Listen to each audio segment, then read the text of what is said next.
Yes, yes, yes, yes, yes.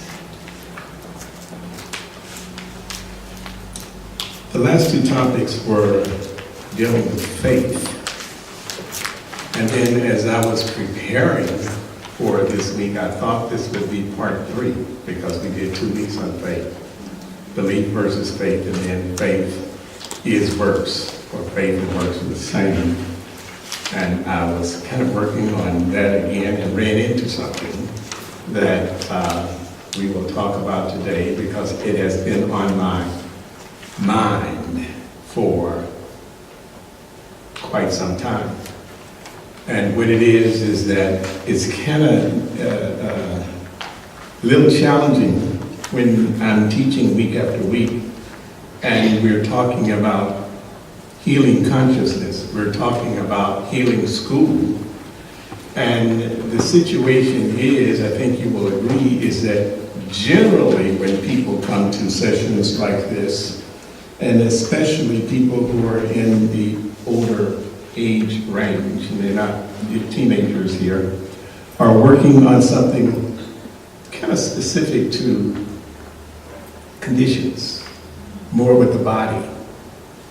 If not some sickness or illness, maybe some emotional state.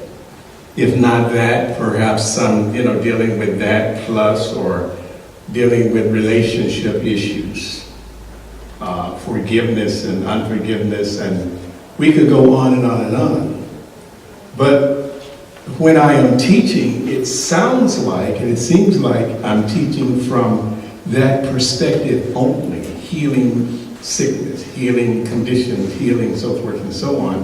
And then what I try to do, and every teacher does, I'm sure, is try to continue to interject that we're dealing with principle, and the principle applies to anything, everything, and all things, even though you end up by default talking about sickness or whatever all the time, and it seems like that's all you're talking about.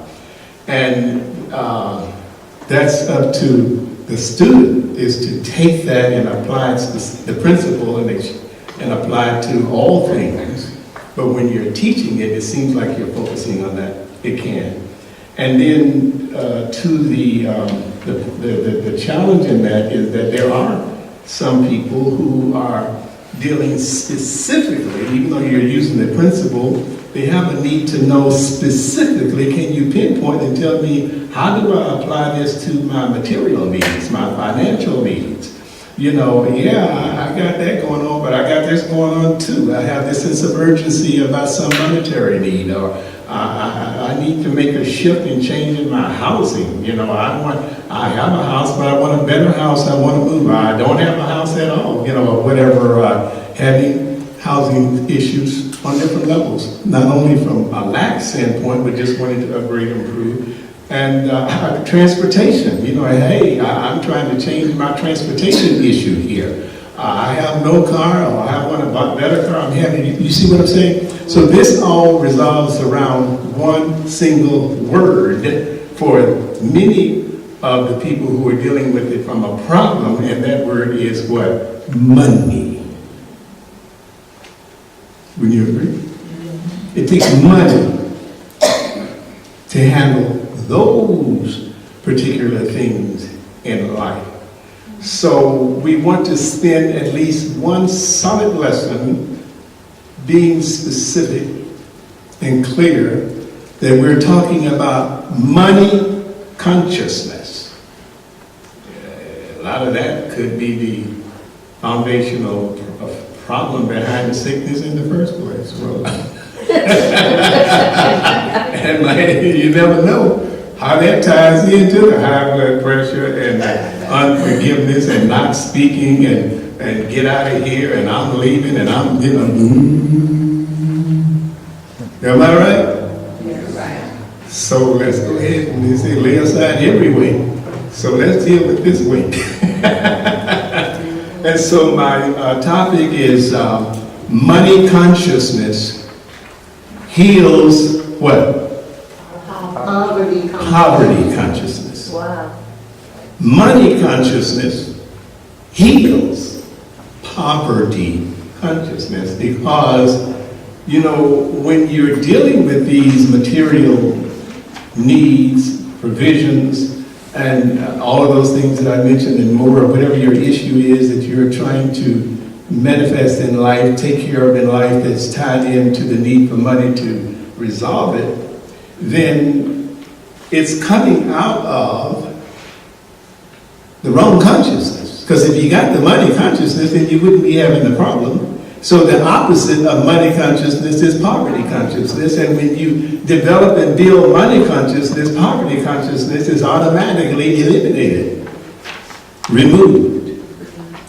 Now, we need to start off by understanding that judge not according to appearances. You're not in this boat by yourself. You'd be surprised at the people around you and people that you know who appear to have it going on. Everything is all right. All their needs are met. They have no insufficiency. Not true. They're just not talking. And they're doing a pretty good job, like me. You're just showing up as if I don't have no problem. Ain't nothing wrong with it. They're just doing the right thing. Do you understand? Yes. But you just don't, you can't always judge according to appearances. Also, what we have to be very clear about and mindful of and remindful of is that some of these same people, in fact, most of the people that, I would say most of the people that you know, who seem like they have it going on, everything is all right, according to how you see they live, where they live, how they live, what they drive, and how they do this and that, and how they dress, and whatever. Hey, you think that they are in money consciousness? They can still be living from poverty consciousness.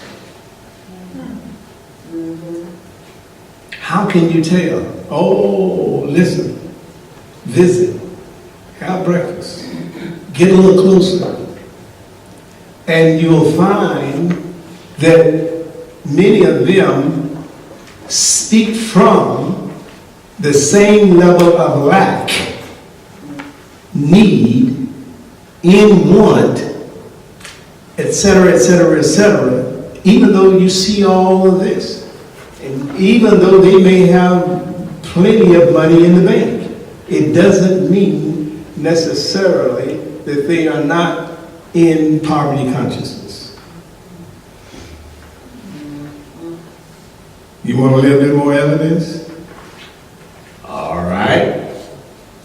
You have seen on CNN, or if you like Fox a little bit, or whatever it is that you watch. And it's been ever since you've been born, and it will always be. A person has committed suicide, run away from the family, and never seen again, and on and on and on, who had wealth, you thought. But what happened? There's still emptiness. There's still lack or fear of losing what they do have. Some cycle of problem. You see, they're still in poverty consciousness. Now, I know I have a cousin, since he was 18 years old, he's my age. He's always had money. I'm always in video. The dude's always had money. He's just money magnet. His consciousness is attract money. I mean, by any means necessary too, he'll get money. He did do it by any means necessary. He got his money. But he still has money, but he's still fearful, in fear, manipulated, scared. That's poverty consciousness. Do you see what I'm saying? So true money consciousness heals poverty consciousness. We got that clear? So just getting stuff is not your healing. Just getting the resolving the problem with the housing, with the transportation, with the whatever you need, the upgrade and this and that, or the a little bit more supplemental income or whatever it is that you did. All of those things are fair to ask for and fair to want and fair to pray for. But getting those things alone without money, true money consciousness, does not heal poverty consciousness, because something else comes to take place and you're never fulfilled, you're never filled, you're never at peace, you're never at harmony with life, there's always something lacking and there's always some insufficiency in your life. That ain't me. I will not lie to you. I don't have any insufficiency. I truly don't. I went to the barber yesterday. That's why I'm looking so good this morning.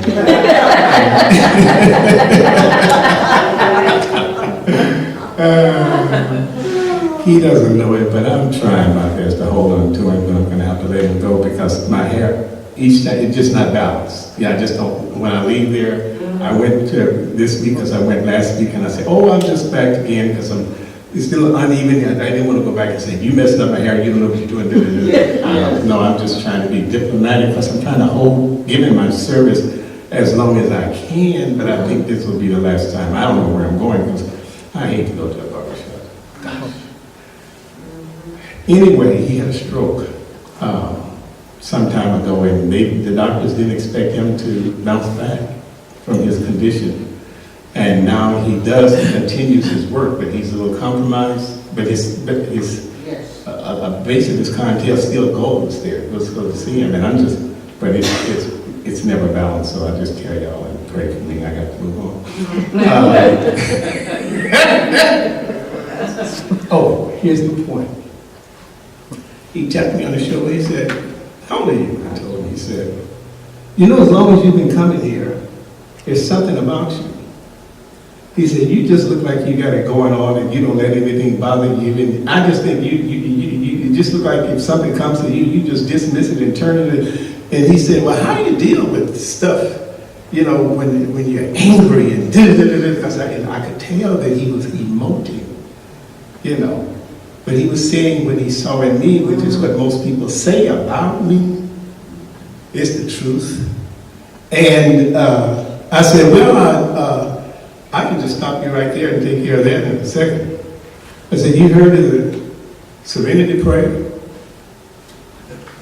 And I repeated it. He said, oh yeah, I got that back there in the shed. It's on the wall, and sometimes I go back every now and then. I said, no. You need to pull it out and get into it. I said, that's what helped me.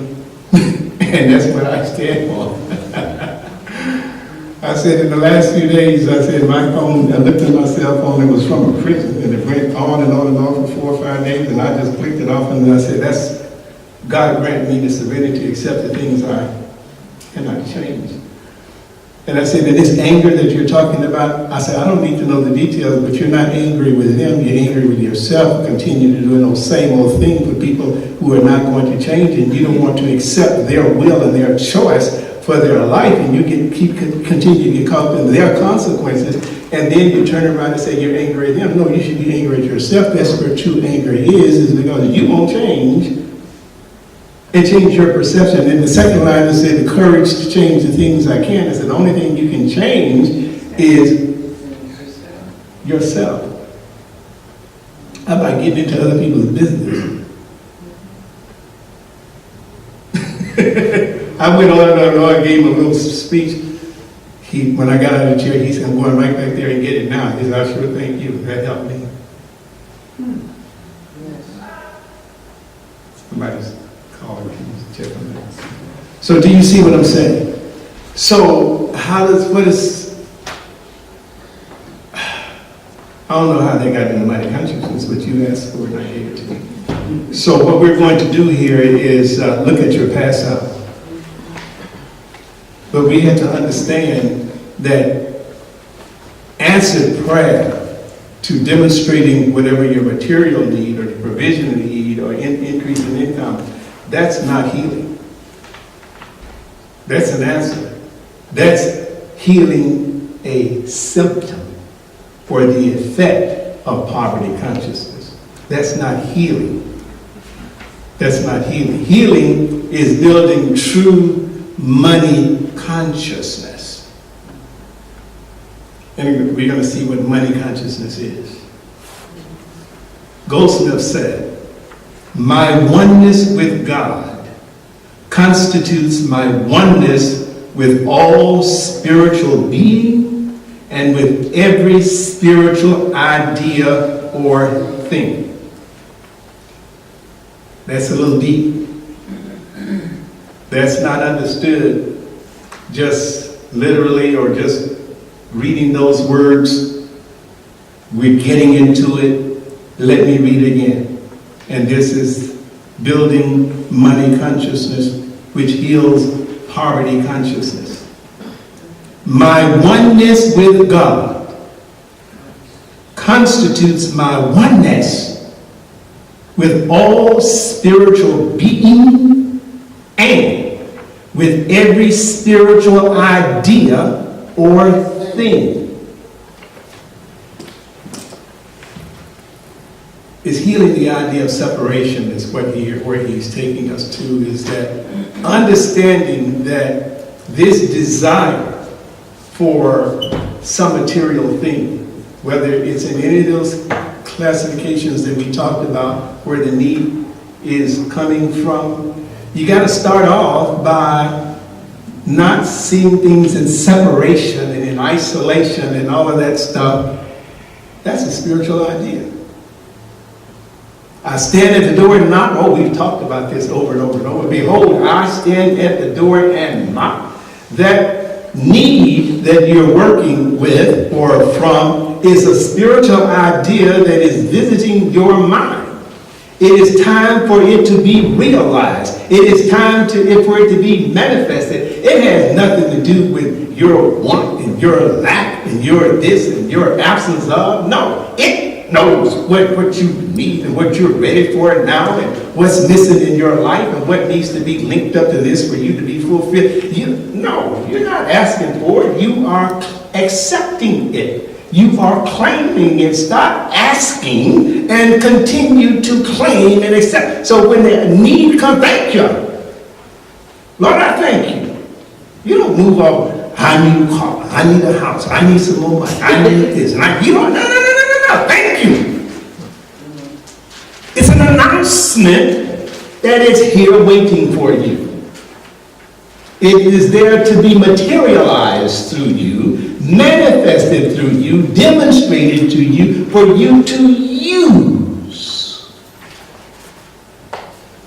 We ain't beggars. I'm a unique, unrepeatable miracle child of God. God didn't send me here to struggle and strain and manipulate and scheme and work hard. Work hard, but work hard. Work hard because you like to work hard.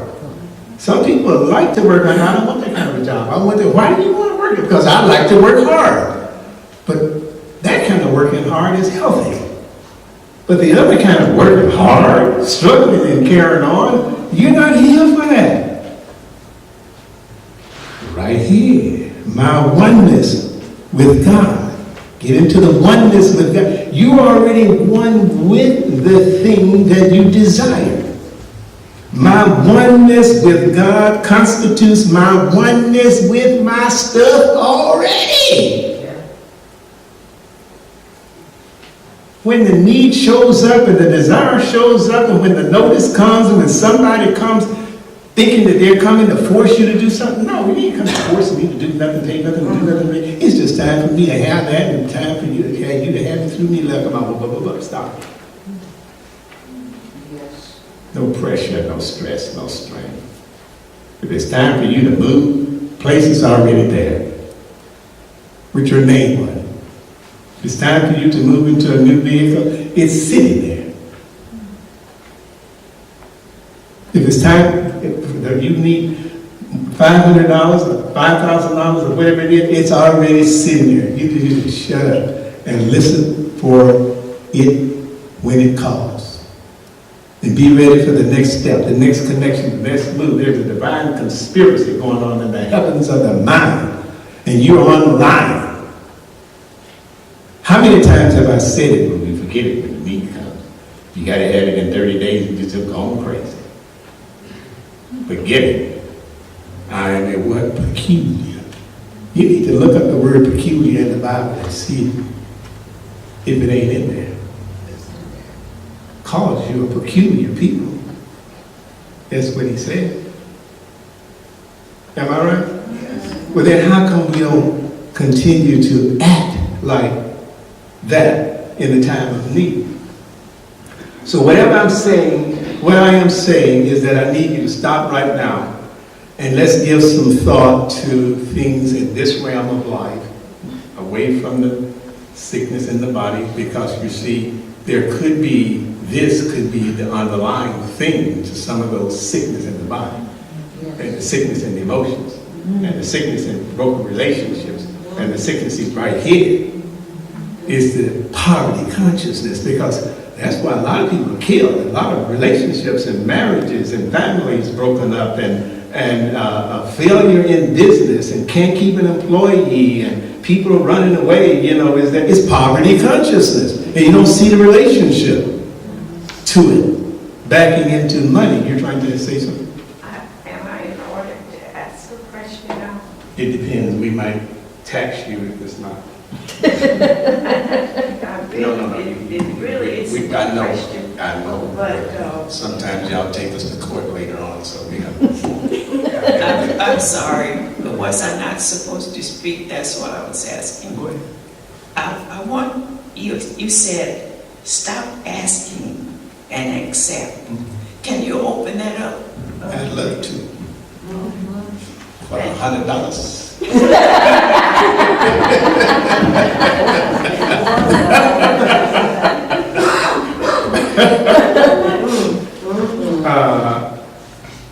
One of the things principles that's generally taught in our training, basic training, like 101, is teaching you the meaning of the word ask, and clarify that and clear that up. And that is, he says, ask and you shall receive. You have not because you ask amiss. See, it's the word ask that you want to be reminded of, is that when we say ask, we do mean ask. But ask to us does not mean to ask as if you are waiting for something or don't have it. Ask has to be asked for. Ask means to choose. It means to accept. It means to claim. So we ask, but what we mean when we ask is that we're simply choosing, claiming, and accepting. If you don't ask from that consciousness, then you're asking from the consciousness of not having it or the absence of.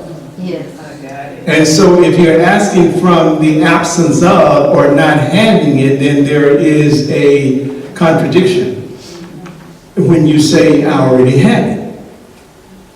So asking means to choose it, to announce it, to declare it. So if you do use your human language and your normal intellectual way of speaking, articulating, and find yourself asking, don't be down on yourself, condemning yourself, and don't be like a lot of people jump in, oh, you shouldn't ask, and a lot of people do that. As soon as you say something, especially these real spiritual people, and they really know what they're talking about, as soon as you say something that's sort of out of line, they want to correct you right away. Well, you might not need to be corrected because you might understand what you're saying and what it means to you.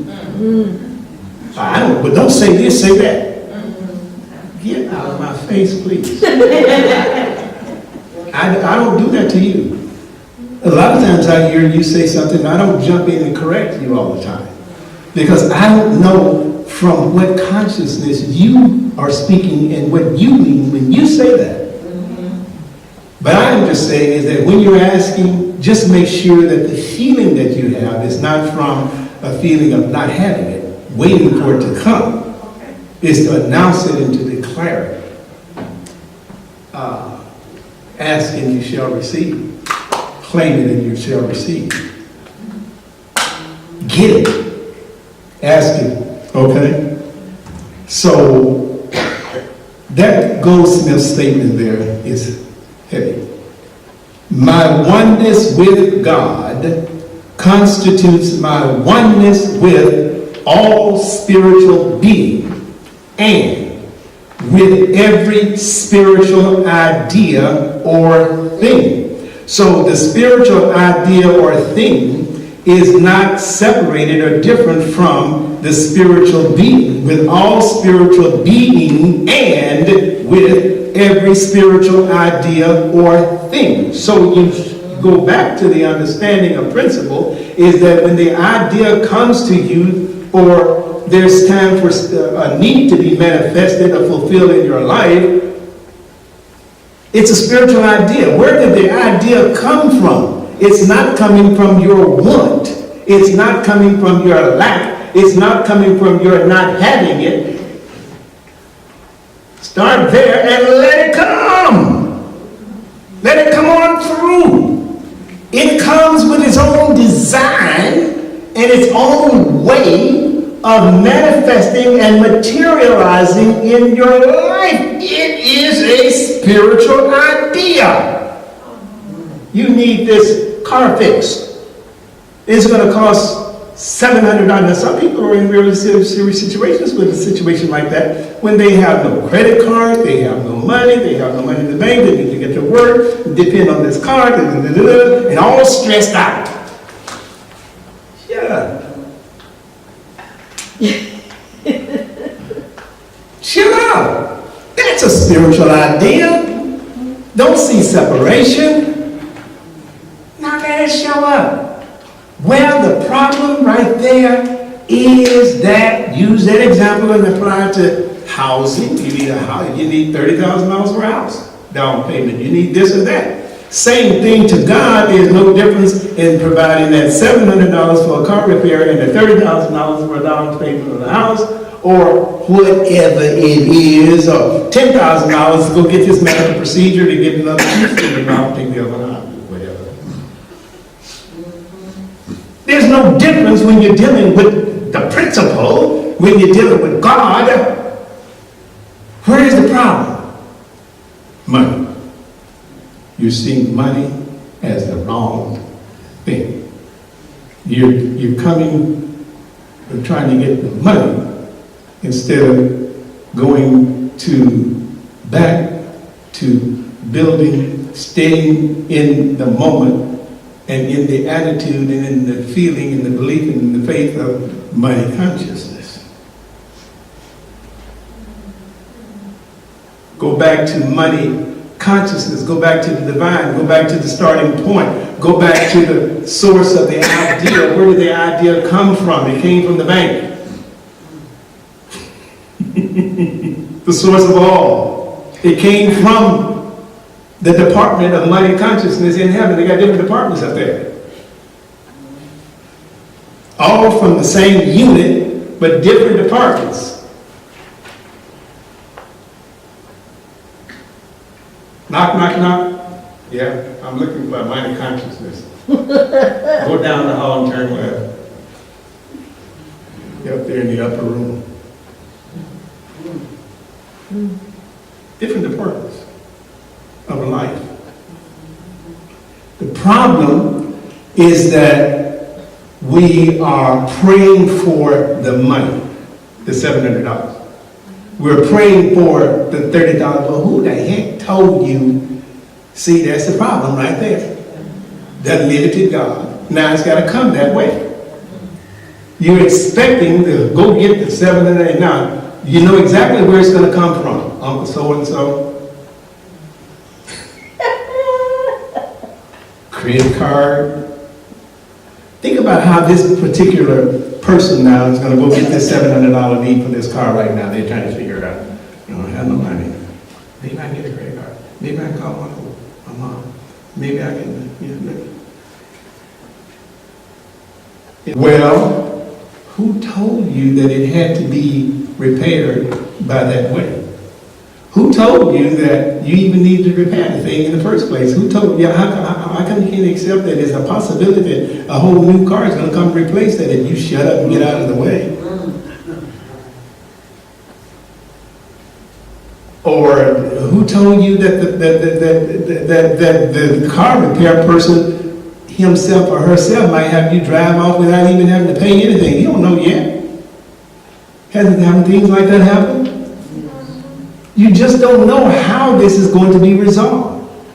You don't know how this house is going to manifest or what you were going. You know my story. Who don't? I mean, Reverend Mom, please don't tell us that story anymore about your house. We're tired of hearing about it. I just saw it in some of your faces. Oh Lord, you don't tell that story again, Reverend. I'm sorry. I haven't heard it. That's what I'm telling you. I'm getting that chill. But it's money consciousness. Here I am in Belmont Shore, elite neighborhood of Long Beach. The ocean is my view. Yes, Lord. In the unit that I am in upstairs, under me are 2 full 1-bedroom units, and I'm on top. My area covers all of that. But I got these little kids, I guess it was 3 at that time. Now it's time for my mother, for me to take care of her, because she wasn't living with me at the time. And this decision was made not long-term planning. This needs to be done. She can no longer live alone. Well, of course, I had plans to eventually buy a house again, but this would not be conducive for her living. Plenty of enough room, but the dynamic. So I needed a house. Well, at that time, I was operating from a state of consciousness that I had been used to. It's called money consciousness. Now, I wasn't flowing in abundance of tangible cash money, but I had no needs.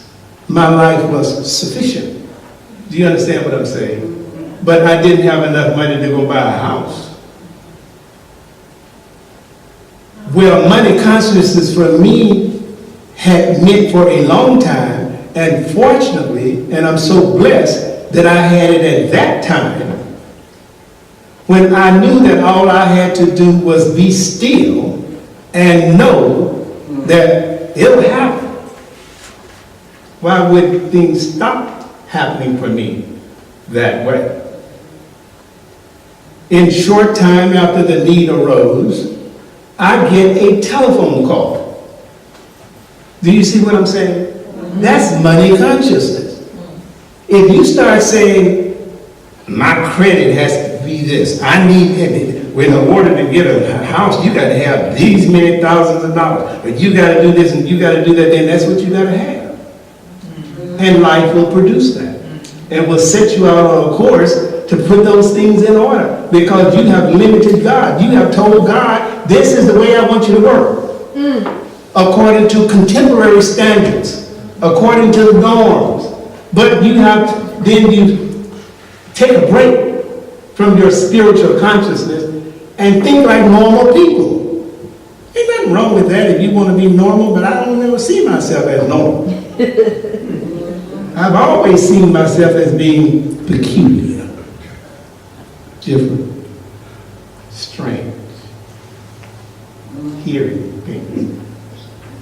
When I was coming through to become a licensed practitioner in the 70s, at that time you had to go before a panel downtown at Founders. They didn't have the 2-year practitioner training course, and then they had an all-day weekend seminar after you finished the basic 1 and 2. and it was called a practitioner seminar, and you go through that weekends. Then after that, you're tested, and then you're given a test, and then after that, you sit before a panel, and they're supposed to evaluate your consciousness to see if you were really qualified and eligible to become a practitioner, then you would be licensed. A lot of people didn't make it through the panel. Because there was nobody, all of the people, none of the people ever on the panel looked like you. So a lot of y'all didn't get through the panel, you see. And so word was already out about me of my peculiarity. So they were waiting for me. So you're the one, huh? You didn't hear about it. So a lot of people didn't expect me to make it through the panel. And one of the questions that they asked me, I guess something silly, do you hear voices? Maybe it was something I said, maybe you prognosticated had heard it. And the little voice says, say no.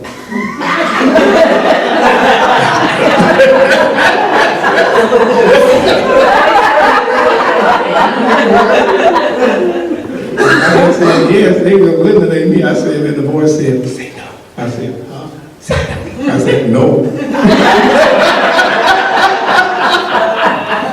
And so since I said no, I made it through the panel. Do you see what I'm saying? Because I've always been peculiar. Now, just so somebody don't get stupid and say that I said I hear voices. No, I don't hear audible voices. Voices to me is what I'm hearing right now. And I'm just saying what I'm hearing the voice say.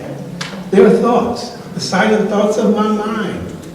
Direction. So that's money consciousness. It got everything to do with money consciousness. Oneness with the thing that's showing up as a need has a voice. It's a voice itself.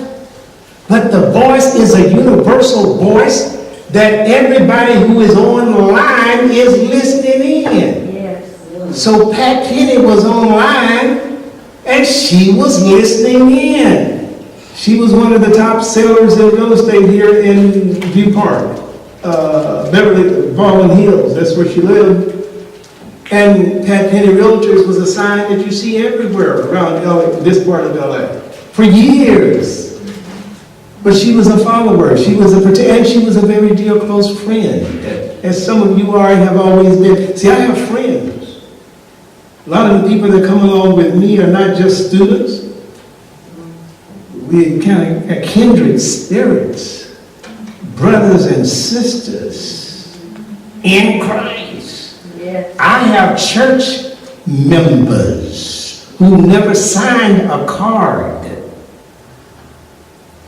But I know what church is, and I've taught them what church is, and they know what church is. They know that church is not a building with walls. And they know that members of the church are not that traditional stuff, but it's a consciousness. Yes. And that we are a sisterhood and a brotherhood, and we take care of one another. Yes. And so the sister called and said, hey, write this address down. Do you see? That's what I'm saying. And everything that comes to me practically comes that way. Write this address down. So I write the address down. Money consciousness is the example that I'm using in telling this story. So if I don't tell you this story, God might not give me some more like that. I heard that.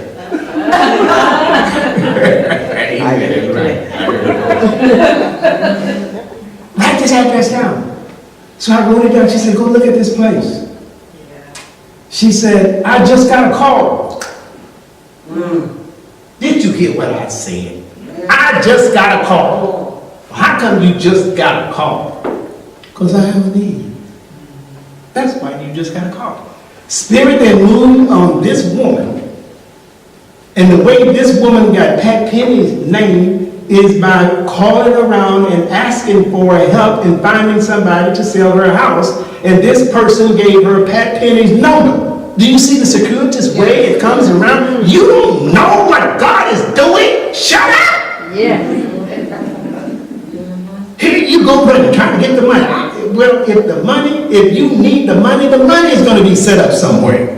But stop refining things and limiting things and constricting things to money in the coin of the realm. That's not your money. That's an effect of it. That's a symbol of it. That's an outworking of it. Money is consciousness. And money consciousness heals poverty consciousness. Poverty consciousness is the lack of something. Something is missing. And the struggle and the strain and all that's poverty consciousness.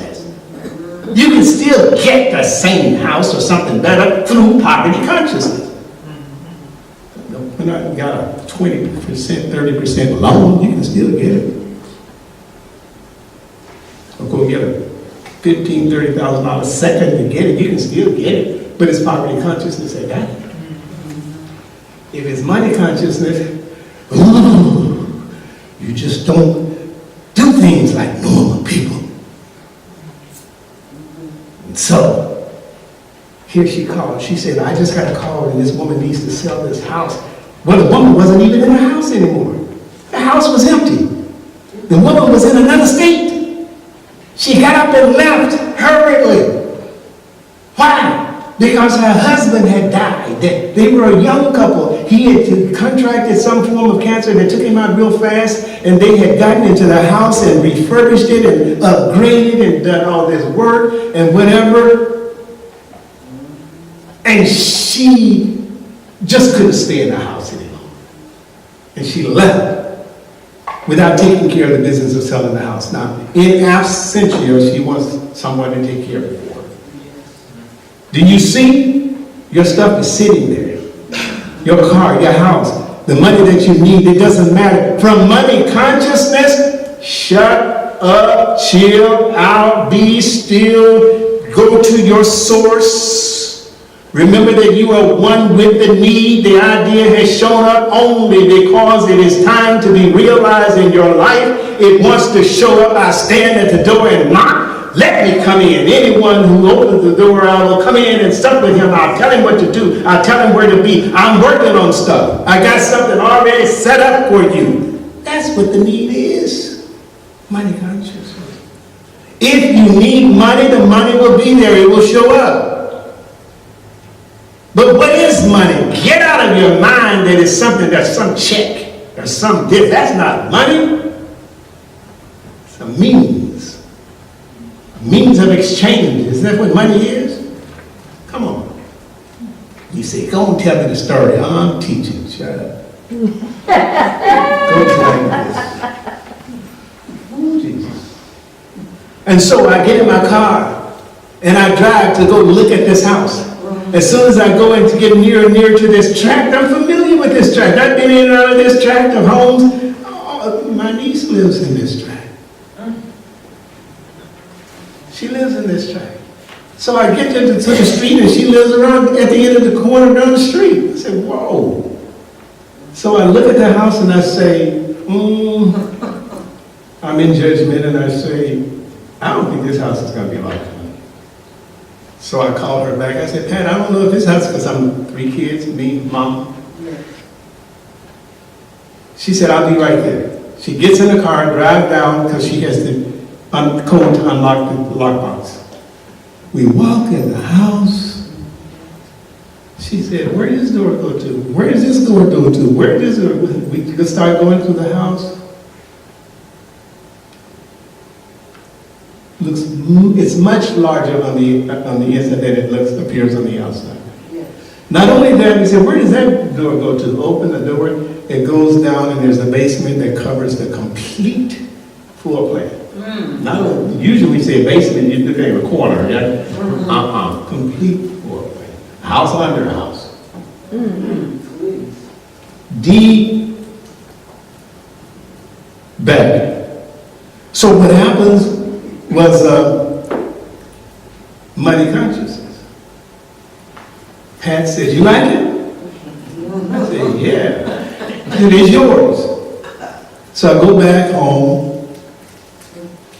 Pat says, are you moving it around? I said, Pat, how am I moving the house? And the house is in escrow. House is just put in escrow, and she tells me to move into the house. I talked to Roland, that's Pat's husband. I said, Roland, you know, Pat, he said, Pat's crazy. If she told you to do it, just go ahead and do it. She crazy. I go in.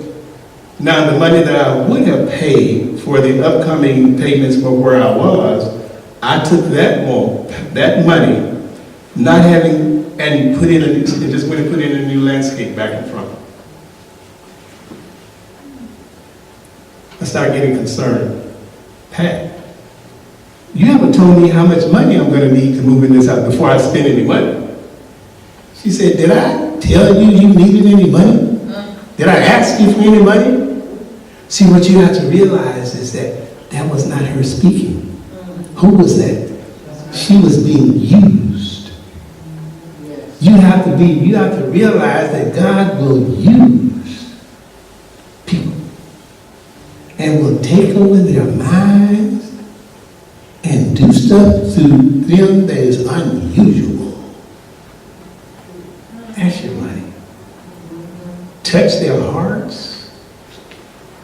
Speak to them. Tell them what to do for you. But that can only happen, I already preached this, through a consciousness of harmony. You have to have a harmonious spirit. You have to ask in his name. Whose name? In the name of Jesus. What is the name of Jesus? The spirit and the consciousness of harmony. That's what asking in the name of Jesus. The name is the nature. What if I was a person at that particular time, ain't talking nobody, mean, mad, just got through stabbing somebody, or, stealing and manipulating and all this kind of stuff? It wouldn't have happened. That wouldn't have happened. My spirit was one of peace. My spirit was one of harmony. I'm not sitting in unforgiveness and all of this kind of stuff, but we want to compartmentalize. We want to separate stuff. You can't manipulate God. And so, here I am now, moved into the house. My mom settled in her own bedroom, and the kids got theirs and I got mine. And I'm doing new landscaping and everything. And you don't have to pay your first month mortgage until 2 or 3 months after you're in there anyway. So I'm using all this money. But I did not have to go into the house to upgrade or to do anything. Not a window, not a floor, not a cabinet, not a skull, nothing. It was already upgraded. The man had done that. Money consciousness. There might be more to this story that you need to know, but that's enough for you to know. That was a demonstration of a need that showed up with its own plan and design for its manifestation and implementation. How much did I spend? Not one single dollar to get into that house. Not $1. And I'm in it now. Now, another story we'll have to bore you with later on. This is your punishment for coming here.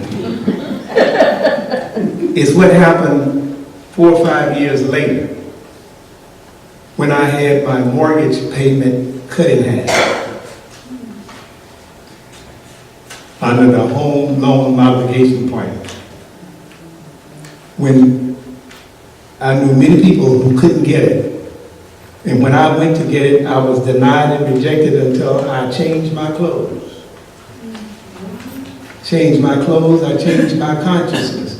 And went in back in money consciousness, and it was granted. To where the note payments out, it was started at 1%, now it's 2%. Because that's the plan. Do you hear what I'm saying? Yes. That's money consciousness. You don't mean sitting here and tell you about the car and this and that. No. Have you got money consciousness today?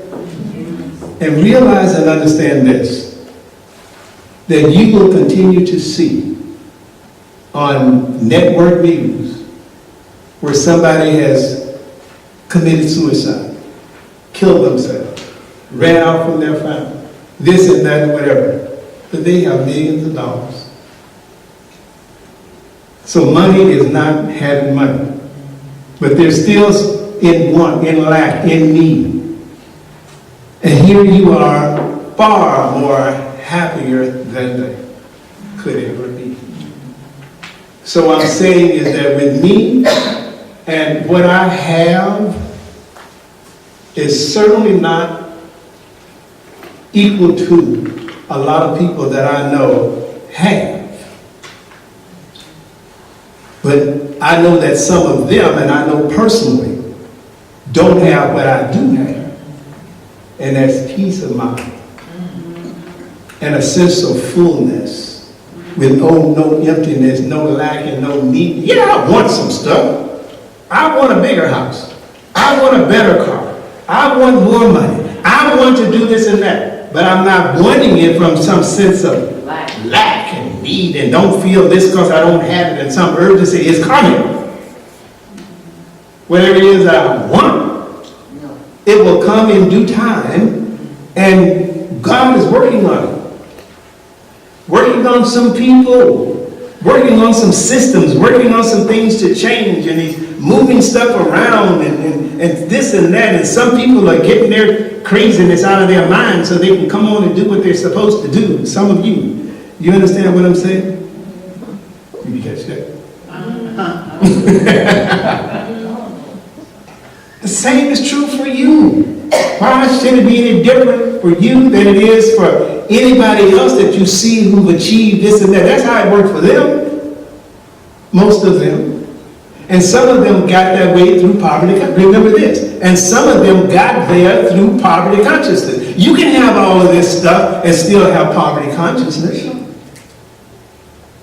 But if you have money consciousness, it heals poverty consciousness. You're there, you got it, and you're at peace. And wherever you are right now, and whatever it is that you don't have, and whatever there's a need there, you're still at peace. That's money consciousness. That's money consciousness. Money consciousness heals poverty consciousness. You're not worried about it.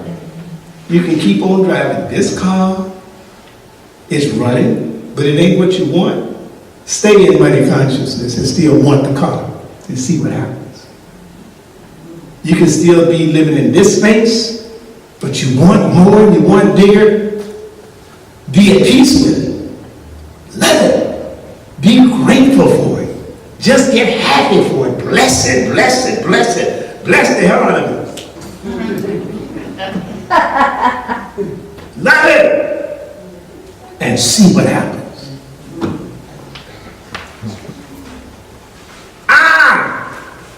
Have ways that you know not have. My ways are beyond finding out. And finally, who told you that? So when you come up with this stuff, who told you that? God didn't tell you that. You don't like it, and your regular preachers would never say this, but in my belief, there is HS and BS. And so it is. And so it is. That's why we put everything. That's why we put it on tape in case you record. I can say, no, that's what I said, but here's what I meant. So hallelujah. Reverend Lamar, I just want to thank you for everything. This will be my last week because I have to go back up north. And my family is in that desert part in Florida where everything is just devastated. A lot of them just lost everything. And my sister just called me. I just saw her name. It has messed up her mind. She is seeing things. She is... It's just too much for her mentally. Yeah. So I'm going up north, and then I'll be going to Florida for a while. But I just want to thank you for these classes and everything that I've learned and my spiritual growth. Thank you so much. Amen. Thank you for sharing. Okay? I met a man about 40-something years ago. And there's something that he did a sermon on. Let's listen to her. He did a sermon on, I can't remember the topic, but I can recall it. And I want to tell you, one of the things you told me, I use it with all my staff and all my clients, which is, you don't have to know everything, you just have to be led and guided to who has the answer. And I want you to know, I've used that all these years, and it's never failed. So I want to thank you for all the things. That's very, very important, what she just said. And that goes back to Goldsmith's statement. Spiritual, the oneness with God. Let's read it again. What she just said. My oneness with God constitutes my oneness with all spiritual being and with every spiritual idea or thing. What she said, I can remember, and having talked about that and said it from that idea in a long time, is this. The whole idea there's one mind. There is one mind. Just because you see all these individualizations of the one mind, we get confused and get into separation. But there is something that links these individualizations of the one mind. So because of that idea and that principle, I don't worry about what I don't know. Because what I don't know, you know. Somebody knows. Do you see? And God can't have all of that just in one little part of its mind. But it's got parts of it's all split up and divided up and categorized. And so what I know will come through your mind, into my mind, when I need it. You'll show up. Do you see? We're all part of. So you don't need to know. Somebody knows. And whoever knows, it'll get to you. Somehow. Be right there. I was talking to my brother on the phone yesterday, and they need generators and everything because there's nothing there. And he was asking me how much did I think a generator would cost, and I told him about $500. Someone knocked on the door while I was talking to him, and she put a check for $500 in his hand. This is exactly what we're talking about. I want you to know, though, Reverend Mine, that I've used this with teenagers who have low self-esteem. It has helped them. So it's not just about us older folks. It has helped them to increase their self-esteem and become more self-sufficient. I want you to know that. What older folks? Good morning. It's everywhere. I just want to say that We want to listen to her share. I just want to say that I've known about Reverend Aban and the session for years and have been invited to it. My own spiritual practices has been interrupted for some time now, and my husband and I stayed in Christ consciousness as we went and moved through things, but there was a sense of separation and absence in my heart. And I was online and on Facebook, and I went to Dee Sherman's page, and on it, it mentioned you and this gathering. And once again, I put it on my mind, I've got to go. And this morning I slept in and I was still feeling that emptiness. And I looked over to the clock, it said 9:43, and I said, and I jumped up and hurried up and got dressed. Some things I didn't do. I just told my husband, I'm going to church. And I ran, I got this, I got my Bible, I got my book, where are my keys? And I drove on down the hill, and I'm so glad that I did. So that money consciousness does not mean in the pocket. Yes. It means having it in your life. And so thank you for being here. I'm so blessed. Linda, glad you shared. Jesus. And we didn't even usually pass out. I want to thank you for your definition of being peculiar, Yeah. for making it a way in the wilderness, and so that I can appreciate how peculiar I've always. Wow. You actually start really hearing things. And I was surprised to hear when God tells me to bless somebody. I can hear it. And it's their name on it, and I know it's their name. And I found out as I obeyed that voice, God blesses me more. I've experienced that from this teaching. Yes. Amen.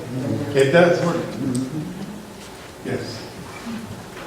Rainbow, always closing it up. Yes. I just want to say, I have always been peculiar and I didn't choose it. It chose me. And so I always wanted to be regular, a commoner. So I tried to with that, but it didn't work. My girlfriend even told me, I see you trying to fit in. But what I really want to say is, Dr. Dan said once upon a time, there's only one mind, you can't lose your mind. So when people want to say, I'm losing my mind, I say, you can't lose your mind, there's only one mind. And they think I'm crazy for real. So I just want to say, in the name of Esther, I thought about what she said. I've been thinking about her a lot. Esther was the name that helped save her people. So I wanted to do something special for her, and it made me think about the group. And I thought about maybe a little news pamphlet that we could have maybe in November, December, while we're not together. It'll keep us in contact. I plan that. Did you see? Forgive me, that was just me. Okay. Okay, remember, this is close.